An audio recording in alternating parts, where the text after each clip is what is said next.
what Luther got wrong.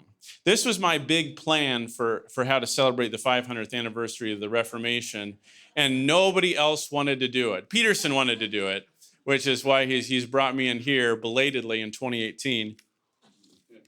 Nobody else liked this. Everybody wanted to do the jingoistic rah-rah sis boom bah for 2017.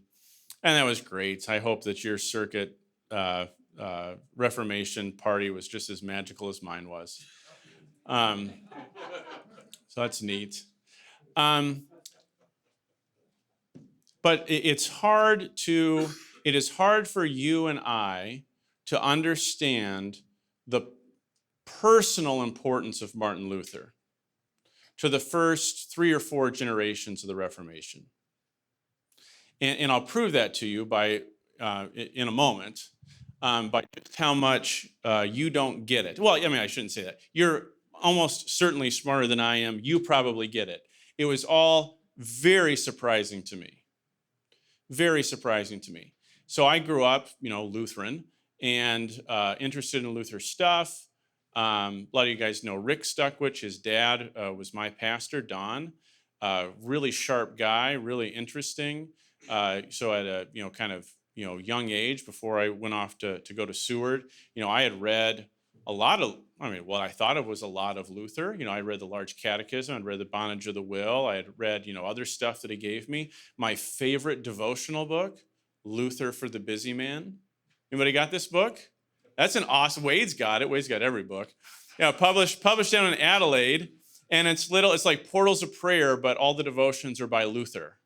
And it goes through the 1-year lectionary, and then it's just out of the little snippets out of the sermons. Really good book. So, and then, I went to Seward and made the excellent career choice to major in theology. Super useful. Man, if this pastor thing doesn't work out, I'm going to be what's known as homeless. Mamas don't let your babies grow up to be theology majors. So, I got as much as one of our Concordias could give, had a really super excellent independent study in my senior year with a really smart prof, and we did, Luther readings. So we read, the Hans Obermann biography, and we read Bainton, and we read the Bondage of the Will, and, Erasmus's, his original work and his reply, and I had seminary education that you all had, and again, there are electives and all these things. I feel like I knew Luther pretty well, as well as any interested Lutheran pastor is going to know him. And then I get these gigs from CPH. Well, I'm getting a little ahead of myself. Let's go here first. At least since Paul, your doctrine has been judged by the piety and person of the preacher. Right? Can I stipulate this? That a lot of St. Paul's epistles, St. Paul says things like, "Be ye imitators of me, as I am of Christ." St. Paul spends, a couple, 3 chapters here and there through 1 Corinthians, defending his ministry, defending his person, right? And now I'll speak like a madman, right? I'm a Pharisee of Pharisees of the tribe of Benjamin, yada, yada, yada.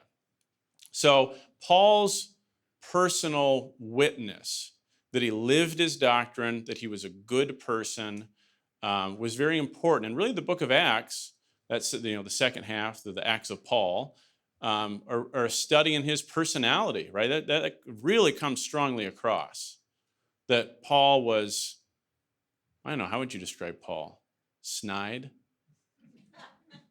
tricky, right? Apt to lose his temper, but really wise and good and kind. It's a fascinating study. That business where he's sitting there in the Sanhedrin and he goes, aha, I am being persecuted for being a Pharisee. No, you aren't.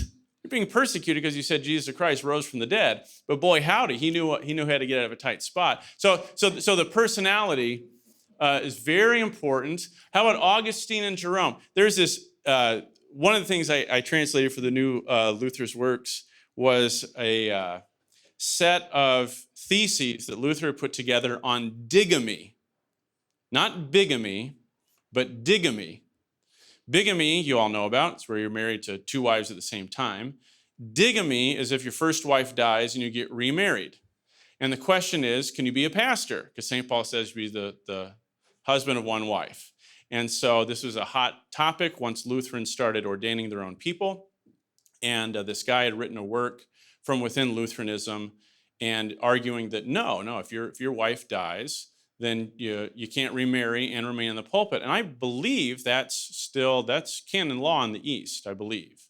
I don't think a priest can remarry. Somebody can correct me if I'm wrong, but I believe that's canon law in the East. And so this was, Lutherans are kind of feeling this out. How's this married priest thing going to work? Because, it's a little awkward. Your wife kicks the bucket. Who you going to date? There's a point. You see the point of the canon law. Hilarity ensues. It's the start of a sitcom, the vicar of Wibley or, et cetera. Okay, so at any rate, so in the midst of this, Luther quotes this work by Jerome, and he's talking about, Jerome's thing is actually about whether or not a bishop can be married.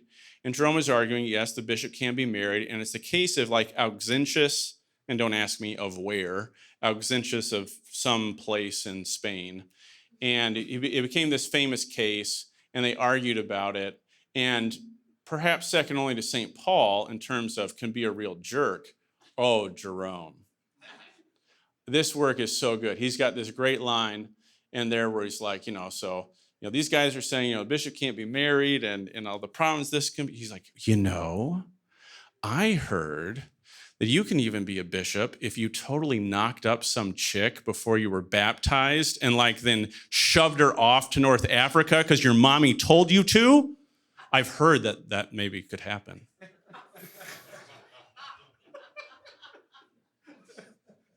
P.S. There's no way Augustine's love child was really named Quodvult Deus. Or what? No, that's, what is it?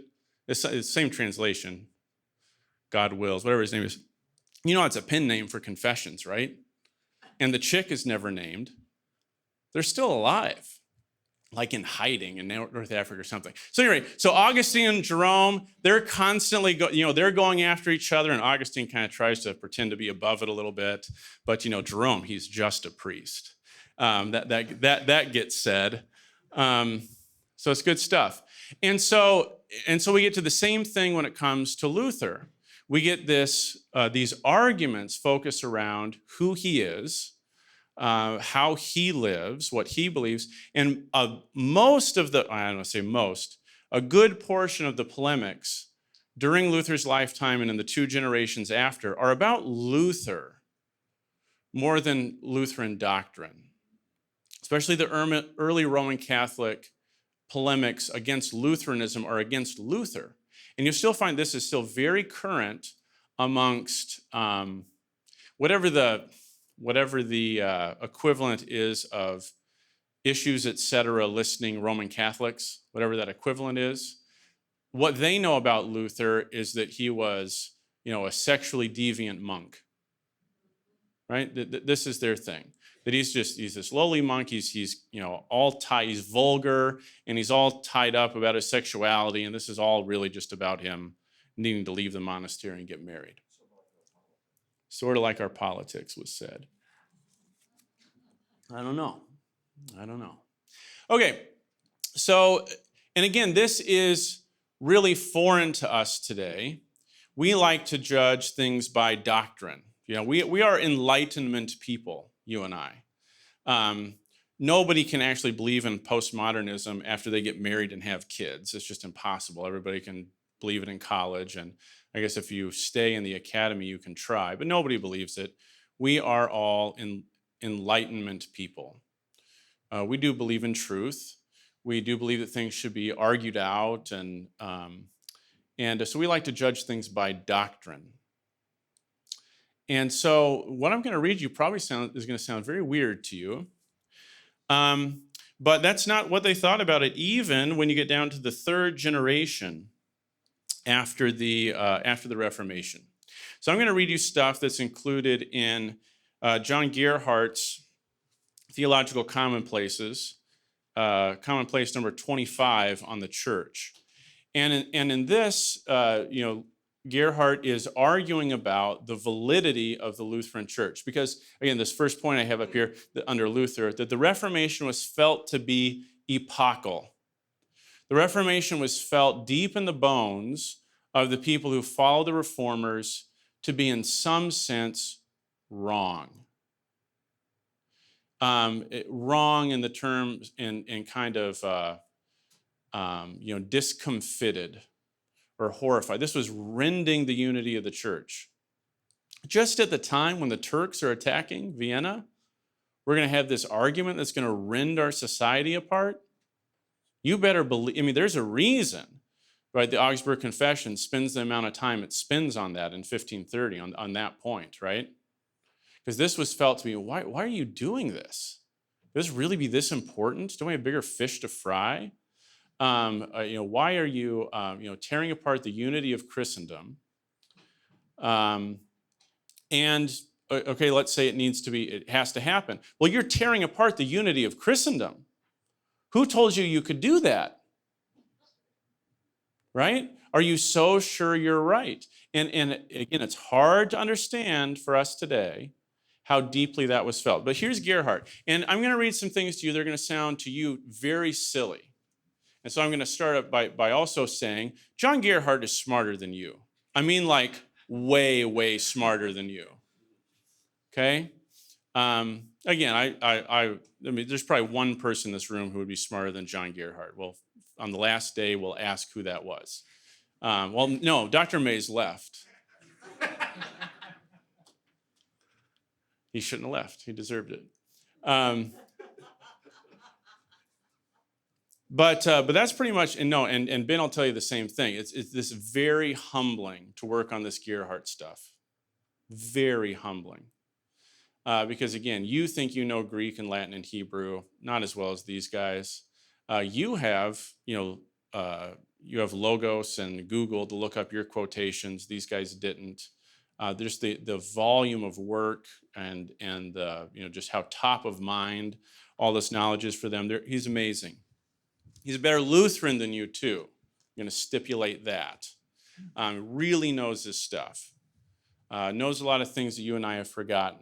With all that said, welcome to The Past is Another Country, or time to board the crazy train. As far as the office of reforming and of revealing the Antichrist are concerned, it is obvious that in it something unique is happening, which does not fit with the ordinary call of all other ministers. So you see that they feel it to be epochal. This is not normal.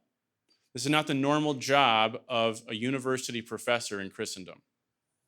It must be admitted that God did not call him, that is Luther, immediately to this as he called the prophets and apostles, and he did not speak by the immediate inspiration of the Holy Spirit as the prophets and apostles did. In this sense, some people deny that Luther's call is extraordinary, that is immediate. Yet no one can deny that something extraordinary and unique occurred in his work of reformation and of revealing the Antichrist. Many centuries earlier, this had been prophesied by the prophets and apostles. Where? You know at least one. Where is the Bible prophecy of Luther? Revelation 14:6. You did prepare for Reformation 500 when you saw that totally bizarre epistle lesson for Reformation that you had never used before. And now you know why. It used to be on the masthead of the Lutheran Witness, little picture of chubby Luther and two cherubim holding up a banner with Revelation 14:6 on it. But did you know Jeremiah 51:48, Daniel 11:44, Malachi 4:5-2, 2 Thessalonians 2:8? Well, keep listening. He had been equipped for this duty with unique and extraordinary gifts of the Holy Spirit. This is something that is clearly proved by his heroic spirit, his happy success, his unique gift of interpreting the scriptures, and many other things, among which, let's start with, we, on the other hand, can truly affirm that prophecies were made by and about Luther, and the facts have confirmed them clearly. So here's a quote from Luther, Jena edition of his works, volume 7, page 304. I do not prophesy willingly, nor do I want to prophesy. Whatever I foretell, especially something bad, very often turns out that way. In fact, more often than I wish. so that I often yearn deeply with St. Micah, oh, that I were not a man with a spirit, and that I spoke lies.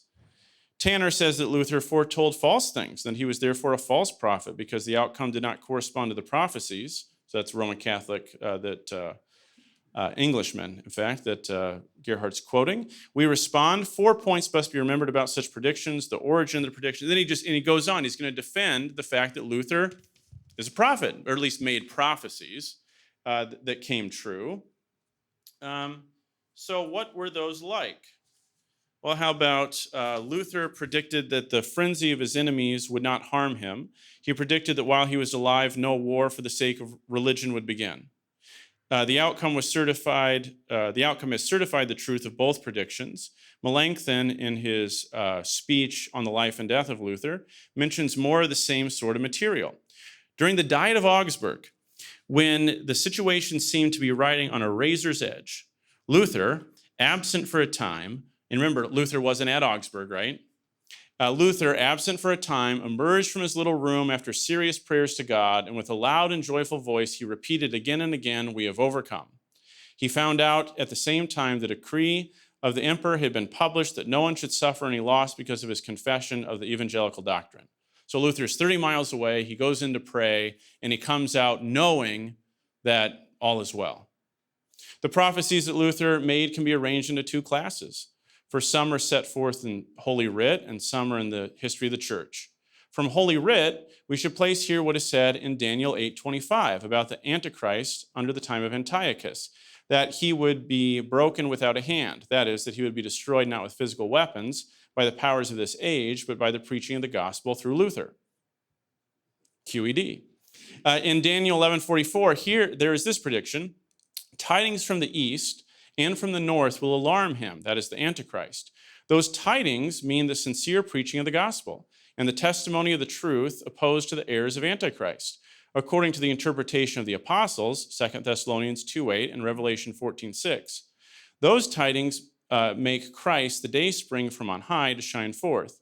This will greatly upset the Antichrist, though the same tidings will happen to those.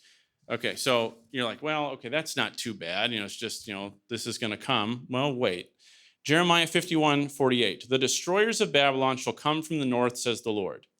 That was fulfilled when the spiritual tyranny of Babylon, as the kingdom of the Antichrist is called in the Revelation, was attacked from the north through Luther.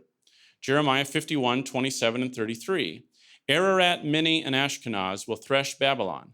But now Minni and Ashkenaz were minors, as is evident from the histories in the Hebrew language. Therefore, it denotes Luther, the son of an Eisleben miner, born in the country of Mansfeld, which is said to have its name from Minni or Manni. With the hammer of the word, he threshed the spiritual Babylon. He himself uses this expression in the Jaina edition, etc. The Ashkenaz are the Twiscones, or Germans. From this comes the name Ascania, or Aschersleben. Ararat is the mountain on which the ark of Noah landed, and the dove brought Noah the olive branch. In the mines of Mansfield are often found split rocks, in which are discovered fish painted in golden color. By them is signified that after the spiritual flood, the Lord's ark is going to have a place there, and the doctrine of the gospel will be spread throughout the world from there. I mean, this is stuff you expect to find from Kenneth Copeland.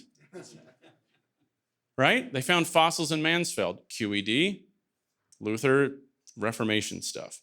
Minni signifies a metallic substance. Minererz, mineral ore. Manus was the son of Twisco, the first king of the Germans. Therefore, the Holy Spirit was not far from saying, he was close to saying, a man from Mansfield, a miner, will be raised up against Babylon.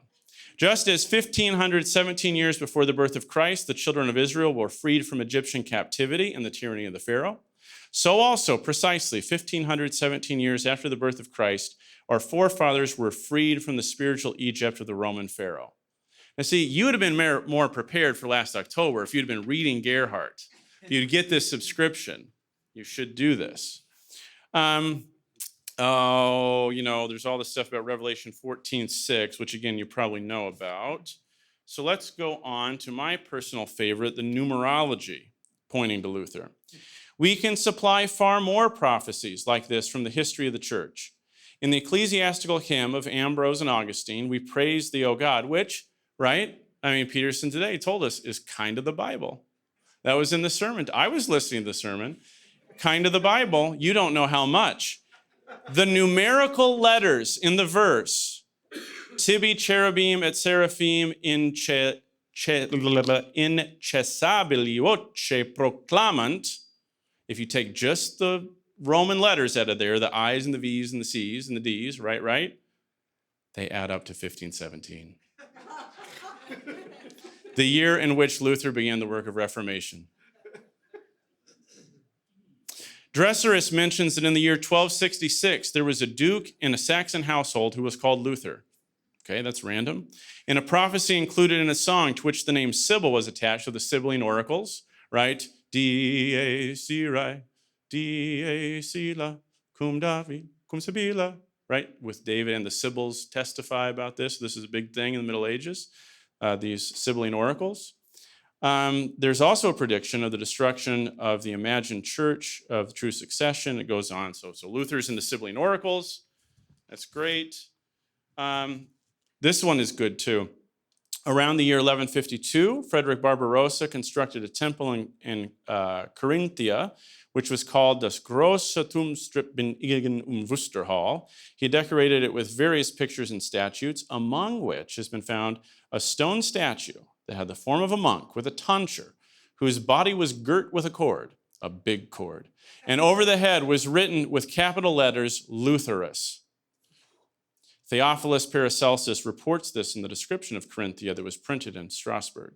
So there you go. So in 1152, Frederick Barbarossa got a prophecy and put it in stone. You know the Jan Hus stuff, right? Jan Hus, kill me, and a swan's going to come by. You like that one. You thought that was just kind of neat. No, they all believe that and more. Oh man, more numerology. I love the numerology. So Wolff observes that great mysteries have been hidden in the names of Moses and of Christ. If you reduce the name Moises, in the Greek version, into numbers, it makes 1648. Why is that a big year anyway? Well, he wouldn't know, would he? Gerhard wouldn't know. But man, see how right he was? That's the last year of the 30 Years' War. If you count backward that many years from Christ's death, you come to the year of the world, 2348. About that time, a priest involved with divinations told King Amenhotep to pay attention to the sons of the Hebrews because one was going to be born who would lead the Israelites out of Egypt and who would humiliate the kingdom of the Egyptians. This is according to Josephus and Lyra. So also the name Christ reduced to numbers gives 1480 years. He, 600, Rho, 100, and so forth. When added, these numbers total 1480. Around the end of that many number of years since the birth of Christ, all the seers and mystics and prophets, Lubertus Hanschild, Wesselt, St. Vincent's, Purvius, Barrett, Capistrano, Torquata, Savonarola, Father Nicholas the Hermit, Albus Leichheisen, I don't even know, Father Fleck, Jacobus de Per, this list goes on. You've never heard of these people. I've never heard of these people, but many others shouted with one mouth that the gospel had been defiled, miserably obliterated, and almost lost from the church because of the abuses and filth of the papal traditions. They foretold that a reformation of the church and religion was imminent, and that a man would be born who would purge the teachings of the gospel, clean it of its filthiness, restore the light of divine truth to the world. All this happened in the case of Martin Luther, born in 1483, the same year that Hieronymus Savonarola, that great herald of the free mercy of God, was buried in Florence, etc. You know, we could keep going. You get the idea. And I mean, I've got 6 more pages of this stuff. And again, I don't read this to belittle John Gerhardt. I absolutely know beyond a shadow of a doubt that he's a better Christian, a better man, a smarter man than I who stand before you today. But that's surprising, right? That's not from the world you live in. You consider all of that nuts. Yeah, I think it is nuts. But it gives you, but it's gonna lend, you need to know all that to know the importance of Luther in, you'll see how this is all gonna come full circle. So first I wanna deal with, a few things that Luther got wrong that you're probably, or arguably got wrong, that you're used to hearing about. So I'm gonna deal with 3 of them. I'm gonna deal with them rather quickly up to our break, and then I'll come back for the one that I'm gonna argue is the real thing Luther got wrong. But these, you heard about these in this 500th anniversary of the Reformation. So there's kind of Luther and politics, or a good case of that is Luther and the Peasants' War. So Luther, writes these things early in his career that remind you of nothing if not Marxist propaganda. And of course, these things were very influential with Marx and Lenin and with many other communists, as broad as that term can be in the years since, where Luther is haranguing the people who are oppressing the peasants, and he was really viewed as this guy who's going to throw off our chains. This leads this kind of rhetoric that the people do rise up, and then Luther famously, again, depending on your perspective, moderates his tone, throws them under the bus, tells the German princes to kill them all. The last part is true, and they do. And this kind of gets hung around Luther's neck. But again, this can be put in context, right? And here's a good Peter Blickel. This book, I think, is 1980 or 1983, but it's the modern, super detailed take on all this. And this is his, conclusion.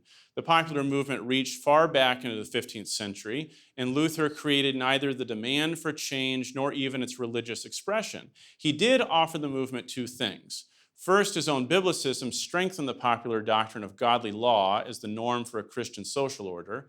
And second, much more influential in his theology was his personal example as a rebel against the two great authorities in Christendom, that is, the Pope and the Emperor.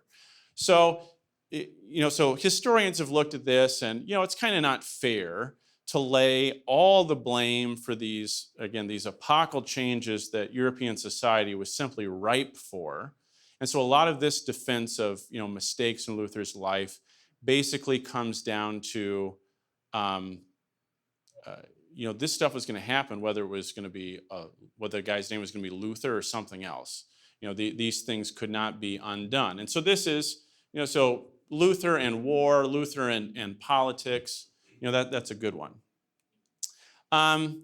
Is this a defensible Luther? The bigamy of Philip of Hesse. This is one of the most interesting stories in the Reformation. And again, you probably know kind of back of the cereal box version of this, but the more detailed version is much better.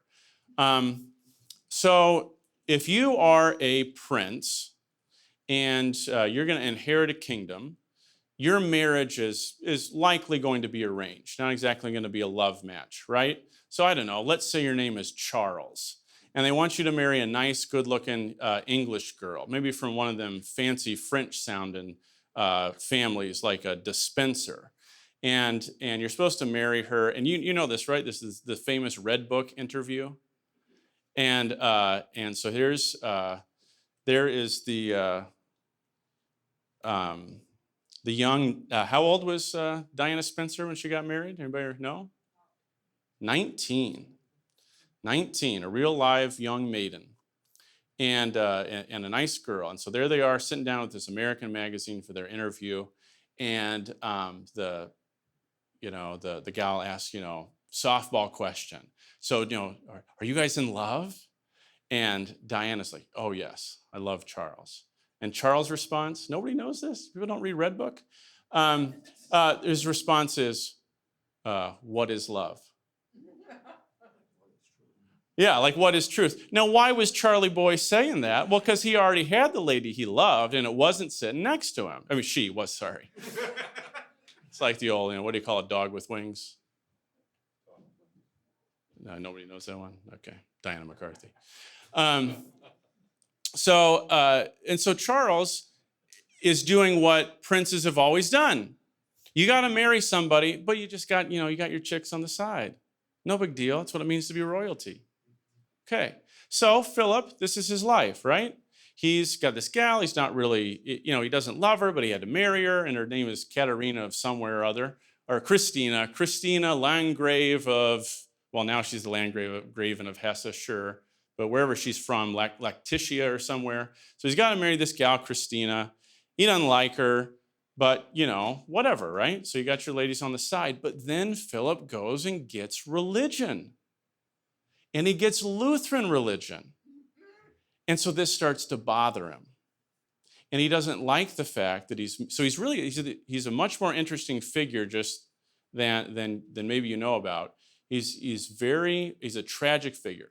So here he is, he's this guy, and he's got this gal on the side that he really loves, and he's so he's sleeping around on his wife, but he's just this one other gal. He's not just going down to the bar every night and picking a different chick up. He's got this gal he loves. He's got this gal he's married to. It's terrible. So he sits down and writes a letter in 1526. And he writes a letter to Luther, and he says, hey, in the Old Testament, sometimes people had more than one wife.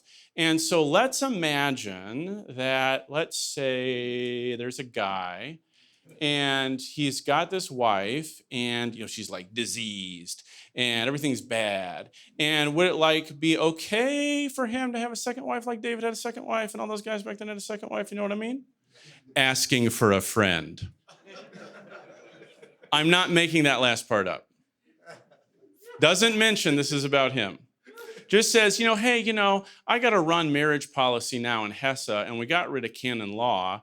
And here's a tough question, we got to figure this out, bro, asking for a friend.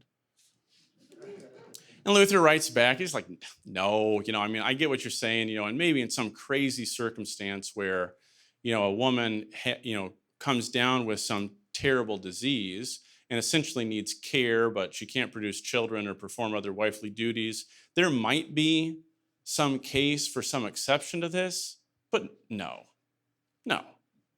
Okay. Time goes by, and the next time he writes, a few years later after, and he stops going to communion, right? Like I said, he gets religion. He knows his life is not right. He's not going to the Lord's Supper. And the next time he writes, which, 1534 or something, he says, actually, this is about me. And he wants an opinion from, and he gets it from Luther and Melanchthon, saying that, hey, and so at any rate, their response is worth reading. It's very long. It makes all the caveats that you would want to make about how, this is not the greatest, and really this is only about you as a Christian prince because of this very, unique thing in your life. And at the end of it, it would be better, don't put away your wife like Henry VIII. Don't do that. That's not right. It would be better if, you can't live in continence. It would be better if you imitated the prophets of old in the Old Testament and took a second wife on the down low, right? This is between us, right? Right? This is going to stay between us. And of course, now Philip of Hesse, who is, we haven't explained the real importance of him. He is the guy who invented the Small Chaldaic League. He is the power broker and physical defender of Protestantism in Germany. He's the guy. And so again, it's hard to come up with an example of the importance of this. I guess maybe a little bit there's a famous story from the American Civil War when people come to Lincoln and he complains and they're complaining that Grant is a drunk, and he is a drunk, and Lincoln famously responds, well, if these other guys could win victories like Vicksburg, please send them whatever Grant's drinking. So it's kind of the same thing what Luther's doing here with Hesse, right? Right? We need this guy. And you can also read, I would like which of you pastors is not kind of soft pedal to truth when somebody comes to you with a tricky question? Okay? All right. But, and here's the best we can do. This article is awesome. This is from the Journal of American Theology in 1913. I have no idea who this Faulkner guy is, but this journal was awesome. It was when Protestants thought being Protestant was cool. And it's seriously a great article. But so this is the best he can do. for defending the bigamy of Philip episode. We cannot blame Catholics for making the most of the sins of the Reformation men. It's a small compensation for the great loss in the 16th century. Philip was indeed licentious, and this element in his blood worked as one motive in these bigamy proceedings. But he came honestly by his predisposition to these sins. His good Catholic father, the Landgrave Willem der Midderle, is called by the Zimmer Chronicle an unclean satyr, and his vice gave him the French disease, which for those of you in Rio Linda is syphilis. So, all the way from the New World to your front door, syphilis, now in color. So that's the best you can do for this one. Yeah, I mean, this is one. I mean, I think we should be honest. I think, Luther and the Peasants' War, there's a fine explanation for that. But this one's just bad. I mean, bad call, bad politics, and bad religion. It's Richelieu. Worse than committing a sin, he made a mistake. Right? This really messed things up because now Philip is an imperial felon. Right? He's a bigamist. And so now Charles V can attack, and this obviously goes to the heart of what the Roman Catholic polemic against Lutheranism was, which is basically it's an antinomian sect. The free gospel of the forgiveness of sins means I can do whatever I want, like have 2 wives. Here's your great captain of the Reformation. So this is an own goal. This is wrong. There's an example of, he just got it wrong, and we should just say he was wrong. And then this is, of course, the famous one on the Jews and their lies. There's the cover page. You bet, this got picked up in the 30s in Germany, the 1930s in Germany, and those unfortunate circumstances, and was republished and distributed. And it says that the Jews should be those that won't convert should be forcibly removed. There are many excellent treatments of this, from its cultural, political, and theological context. Just about every solid biography of Luther deals with it very well. So Bainton or Brecht or Obermann. For answers to pressing contemporary questions, Yui Simonetto did a great look at this. He's that guy who used to work for the UPI as a reporter, and he's German, ethnic German, with a name like Yui. It has to be from Dune or from Germany. And he did a great book on this, The Fabricated Luther, where he kind of defends, explains that what the Nazi regime was doing with Luther is really not okay. And again, there's tons of context to put this in. In 1492, Columbus sailed the ocean blue. Why not 1491? Why not 1493? Anybody know? Because in 1492, the Reconquista was over. They had finally expelled all the Mormons. Would that it were so.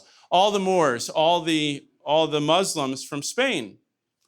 This is, in The Princess Bride, Inigo Montoya is very bent on revenge. That is a very worthy stereotype. Spain was invaded and conquered in completely. It was all done being conquered 730. Let's just call it roughly. And the Spanish fought a rearguard action until they kicked the Muslims out in 1492. That's 760-year grudge. Don't mess with the Spaniards. They will not forget. And so that's why he sails in that year.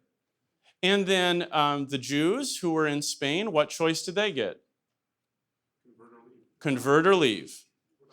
So, I don't think they didn't really kill anybody. The Inquisition was strong in Spain because what they were inquisiting about were these people, and I can't remember their name, and there's suspicion that Columbus was one of them, that he was a Jew who was pretending to be Christian, that he was from one of these families. And they have a name, Conversos, thank you, yes, that's it. So that they had converted for the sake of staying in Spain. And so, again, this milieu that Luther is living in is just not your post-Thomas Jefferson world. These are people of a different culture, of a different race, of a different creed, living in the midst of a larger society. And of course, that's a powder keg.